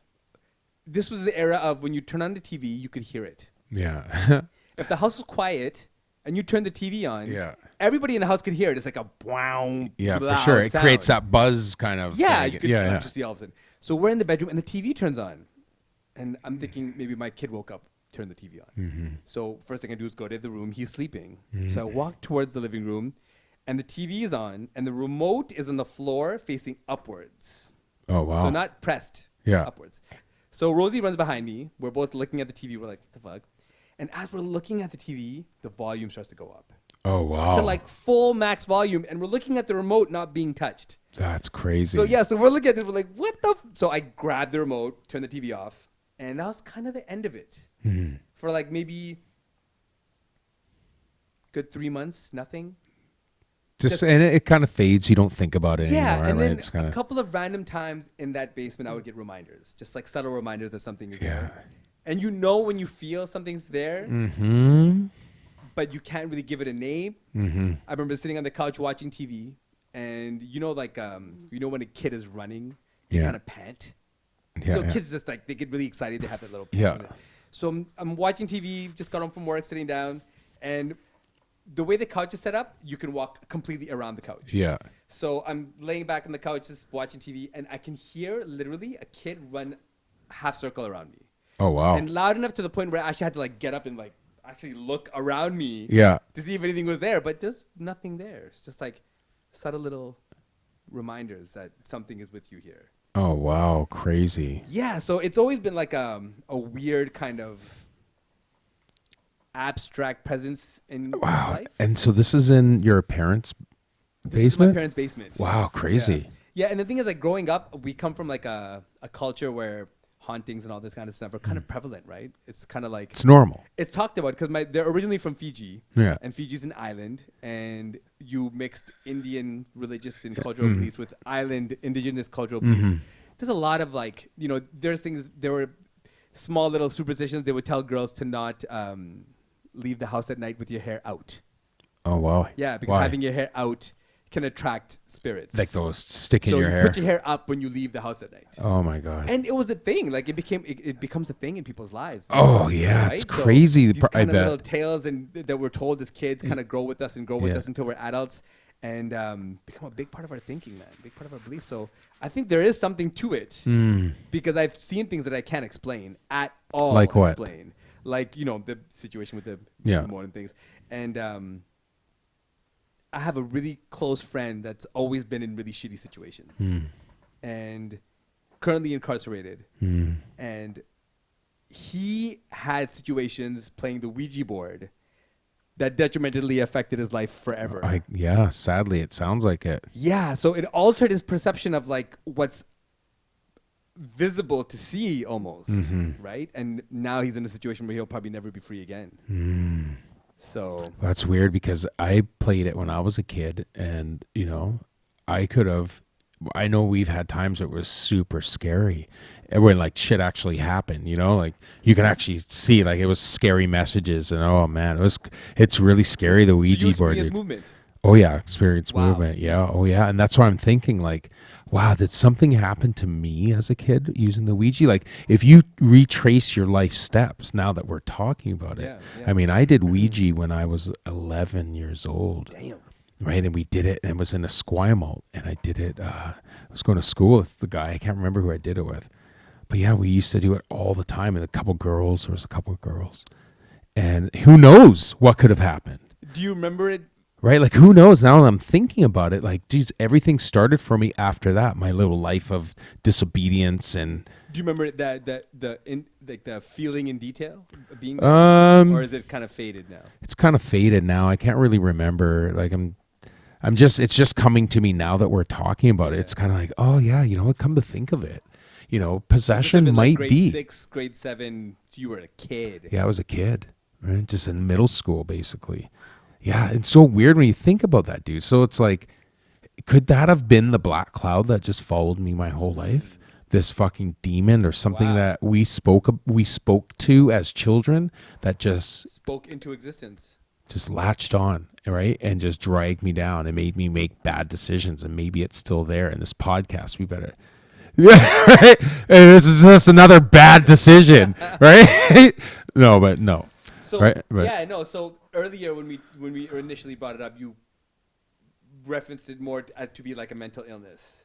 Yeah. But you acknowledge that there's some kind of supernatural Definitely force outside of what your psychology can bring you. Definitely. I think some of it is just mental illness, but I do believe that, you know, I don't know about possession. That's the only thing I have a problem with because I haven't seen it.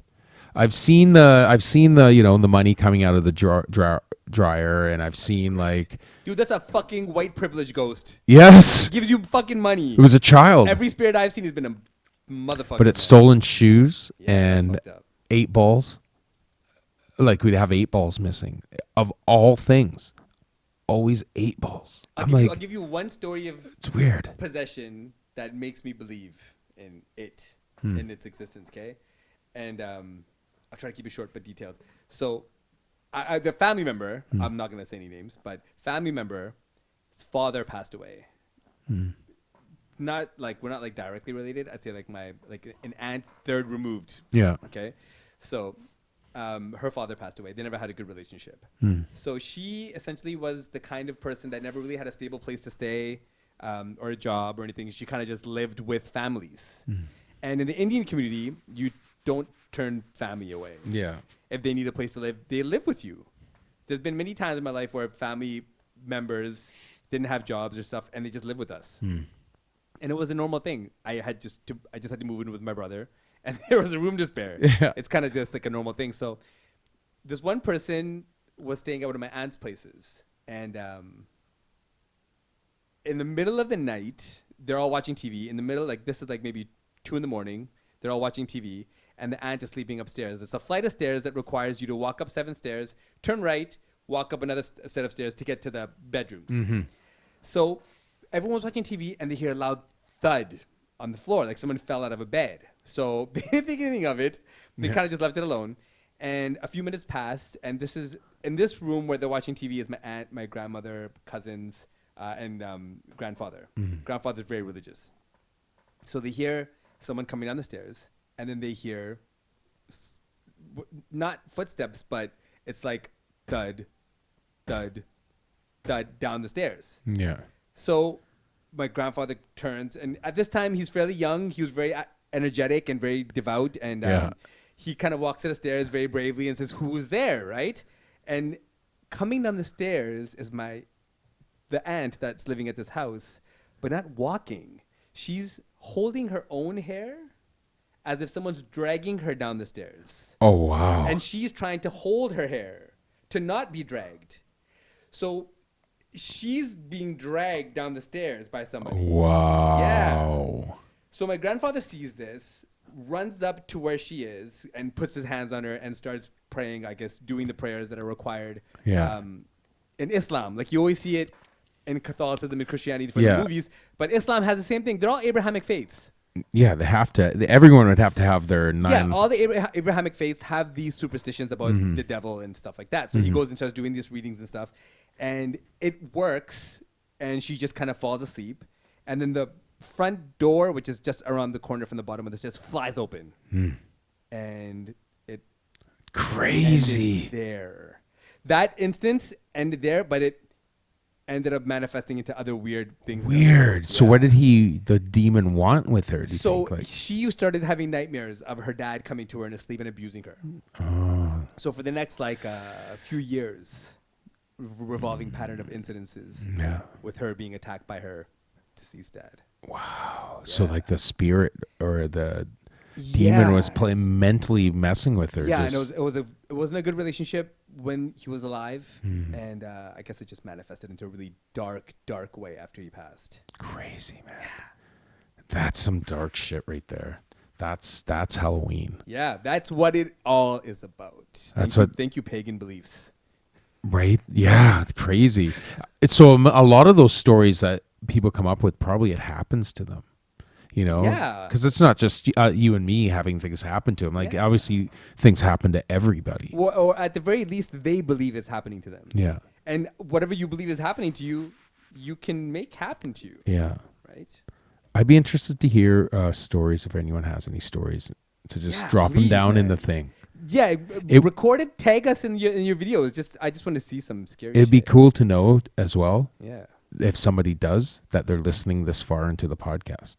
That's the other good thing. So if someone actually put some scary comments in there, that means you listen to the end. I hope you got to the story because we got this is some. This was scary the shit. juicy one. Yeah, That was a good one. That was a good idea to do the Halloween Interesting version. topic. We'll revisit, I think, in another time. Yeah, there's some more stories for sure. Right? Yeah, Because yeah. I was interested to know who your scariest villains were. And I also had one more thing. I wanted to go over a couple really absurd Halloween costumes and see if you think that they're good or bad.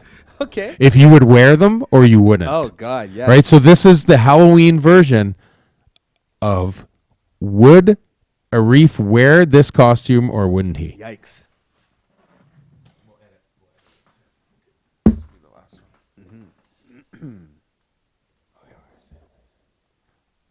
All right, so because we don't have a producer, I can't. We need and if anybody wants to volunteer to be a part of the show and put some work in, holla, man. Hi, Phrase. Yeah, and we, you know what, we got some other stuff happening too. We got, a little business kind of starting. It's going to happen sooner or later. We got some, wait a sec here. What am I looking for? Okay, this is what I'm looking for. All right. So I want to do a slideshow. Shitty Halloween costume. It's like share. Where's the slideshow? It's okay. Select all. Okay. Yeah, I'm all about it, man. I enjoy the whole costumes and doing all that other stuff, man. It's fun. You like it? Yeah, I try to do something every year. Just, make myself bloody and zombied out. I like doing the Dead Prez makeup. That's dope. The Dead Presidents, the movie. Oh yeah, that's a good one. Yeah. Really easy.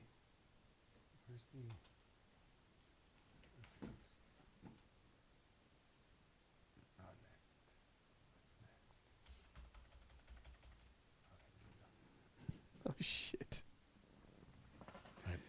All right, so here we go. I got a series of costumes here. I hope they can see that up on the screen. They can see that. You can see it. Wait a sec. Tiny bit of glare from the lights. Oh, yeah, that's good. That's still bright. You can still see. It's all good. All right, so here, before we go here on this Halloween edition, I'm going to test you and see which costumes you would wear and which ones you wouldn't wear. All right? And I want you to be honest, because some of these are atrocious. Yes. And it's okay. All right? It's all about being vulnerable. All right, here you go. Here's number one. All right, now, obviously, these are some costumes you're not going to wear, but these are just, honestly, Now a the series question of... is, this one, do I get the stuffing to get that big? I think you can see it. Yeah, do I get stuffing to be that big? That's a horrendous costume. I wouldn't ask anybody to put that on. I just thought it was fucking hilarious. That's really, you're going to be pretty brave to put that. Oh, yeah, dude. You're going to have balls of steel for that. Right? Jesus. That's the best thing, though, about being a big guy like that, like a fatter guy, is that, you can get out and really be stupid and let it all out, and people will appreciate you for it, right? Yeah. Use the fatness wisely. All right, here you go. Here's number 2. God. I hope the kids aren't watching. Woo. Oh, Jesus. And look at the girl's face, though. She's enjoying it. Look at her. She is fucking loving it. Okay, the question is, what is the angle? Well, he's obviously, not a Trump supporter. Okay? Right? He doesn't believe it. He's, I think... Is this a birth or is this a... I think it's an abortion. An abortion gone terribly wrong. Yeah. Yeah, I think it's horrible. The worst costume I ever saw was a Michael Jackson guy dressed as Michael Jackson in a trench coat, and then he had a long prosthetic penis with a baby at the end of it. And he wore that out in public into a costume competition. And I'm like, does anybody vet these guys before they come out? Fuck. They didn't vet them. And everyone was like, what the hell? I think he got in a fight that night. I believe it. All right, so here's the regrettable photo for the future senator of Iowa. Yeah, that's future senator of Iowa at his grad party. This costume is going to haunt this guy for the rest of his life. Face motherfucker. I don't get it. Don't get it. Still to this day. You just need to have your fucking ass beat. Look at his LeBron. And what's with the stained yellow Jordan? You pee on that? You Oh, man. It's horrible, eh? Gross. Anyways, so those guys will be regretting that forever, whoever you are, douchebags. And look what's on the poster on the back. Yeah, don't we feel like dicks right now? Mario and Luigi. Mario and Luigi. They're heroes. They're white icon heroes. Ethnic superheroes. And these guys, they're in trouble. So here's where do-it-yourself costumes go wrong. Okay, what's the kid though? All right, so the kid is just horrified. Why Dad does he have a costume? Dad's wearing that on a regular basis. That's just not Halloween. I think that's Satan. I think that's Satan, man. Satan, man. That's fucked up. Yeah, that's pretty bad. Oh, jeez. But that's your do-it-yourself. You ever do-it-yourself costume? You ever make them? Well, I do it every year. I just paint my face different horrendous looks. Oh, you do? Yeah. I'll do gory stuff on my face. Oh, let's go. My friend James does that too. He's actually going to come on the podcast. Yeah, I'm not trained or anything. I just like to fuck around with the shit. Ah. Here's another one for the kids. Kids don't do these costumes. These costumes aren't something that you should be wearing to school or anything like that. Bad. But you go out like that. Like, whose idea is that? Is that the woman's idea? Is it the man's idea? No, I think that's the guy. The guy's like, I'm going to be a tampon. I think he's proud of that. Oh, and I'll be he a said it out blood loud, and his girlfriend was like, "Yeah, that's a good idea." He's like, "Yeah, I'm a tampon." Yeah, and she's just right into it. Come on, Brett. You're not doing it. He has his Red Wings, right? Yeah. In life, I'm gonna believe it. All right, here's the next one. Okay. It's creative. It's workable. Right? Shit stain, I don't know. Pee stain, maybe. Right? It's creative. You know what I mean? He's just like, I wore these white pants, and I was sitting in a sheriff's cell, and I saw that happen. So far for me, but this is a maybe. Pea stain, maybe. Yeah, that's horrible. I don't know. Okay. That's pretty smart, eh? That's creative. I saw that one. I thought that was smart. Yeah, pixelated nudity. Yeah, I like how they're in a hotel. I like how they have some brown in their pixels. Come on now. Yeah, yeah. You should just kept the pixels pasty. You don't have to. That's pretty smart, little one. Yeah. Now, who's the guy that does this? Winner. That comes up with this? He's the winner. Another future senator from Delaware. Hilarious. Right? No woman's gonna do it. No, but you probably win a costume party, a costume contest or two with this.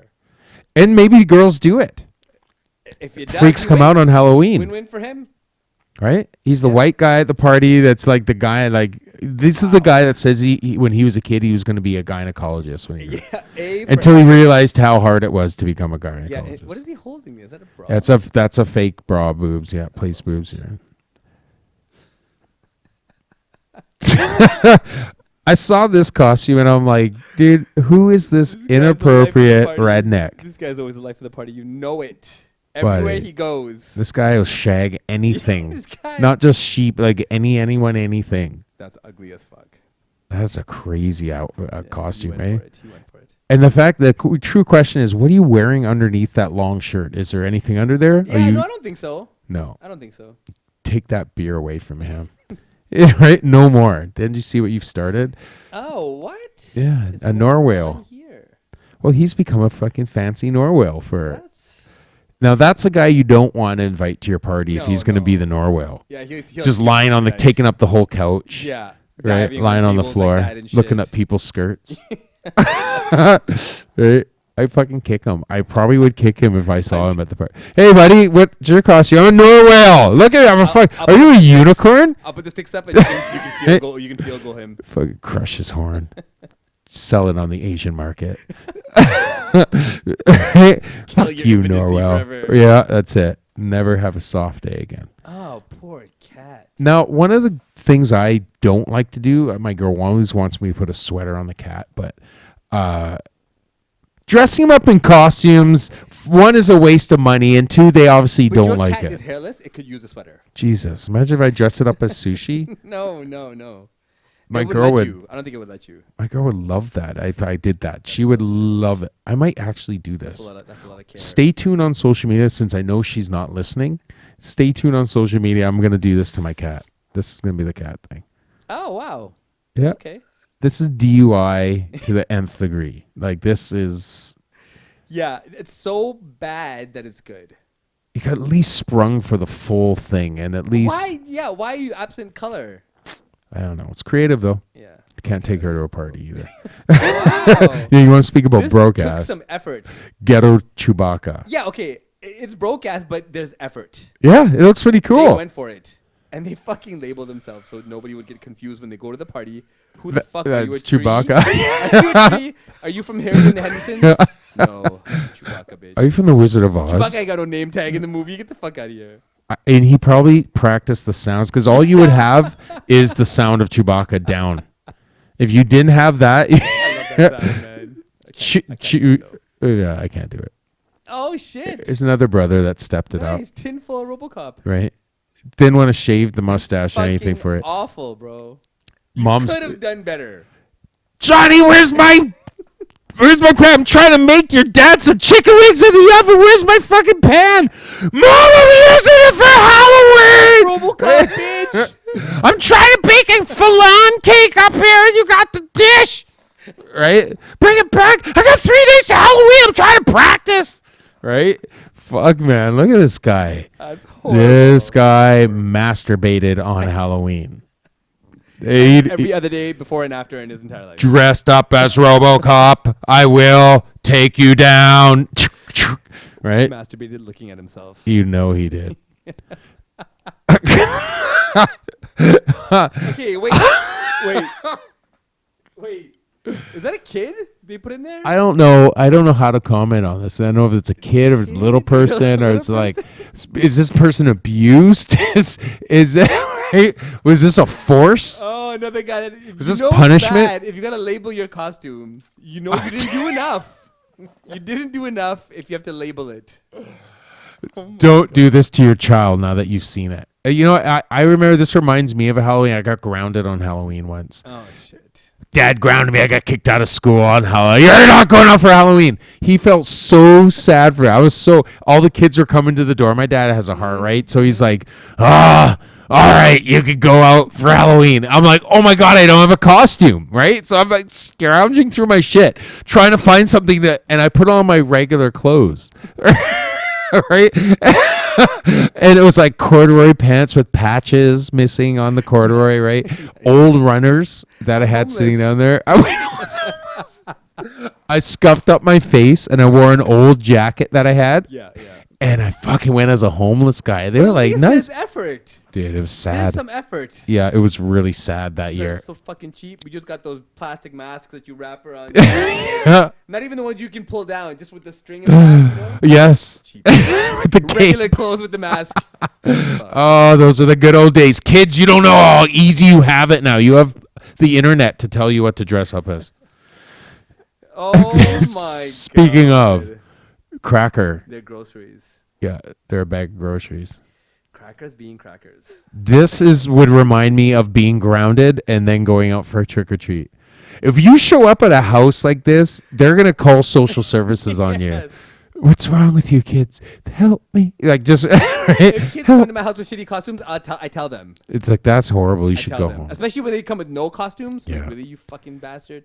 Something. Do something. Do some kids come with no costumes? Yeah, man. Yeah. They'll come with their sibling that has a costume That's and they don't. savage. They still want candy. Savage. Oh, yeah. He went for it. He used it wisely.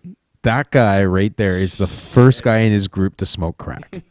You can guarantee. Look, he was the first guy to bring it around back then. He's the John Candy of the crew. Yeah. Oh yeah. He's got it going on. He's running through doors. Jesus, he went somewhere with that on. Like, ballsy motherfucker. it was good, right? He probably used Kool-Aid too to do it, right? This Kool-Aid powder. That would be the ingenious part of it, right? If he, That's horrible. yeah, it's good. That's horrible. I think that's it. Yeah, that's it. All right. Well, those are the costumes. Those are the freakiest and saddest Halloween I would costumes. say out of all the ones we've seen, we got a half mark. Yeah. Half mark. Dude, go home. Very good to see you. Hi, Phrase Podcast ALITE. It's Elite. Halloween edition. Oh, yeah. ACDJ was live, but it's over now.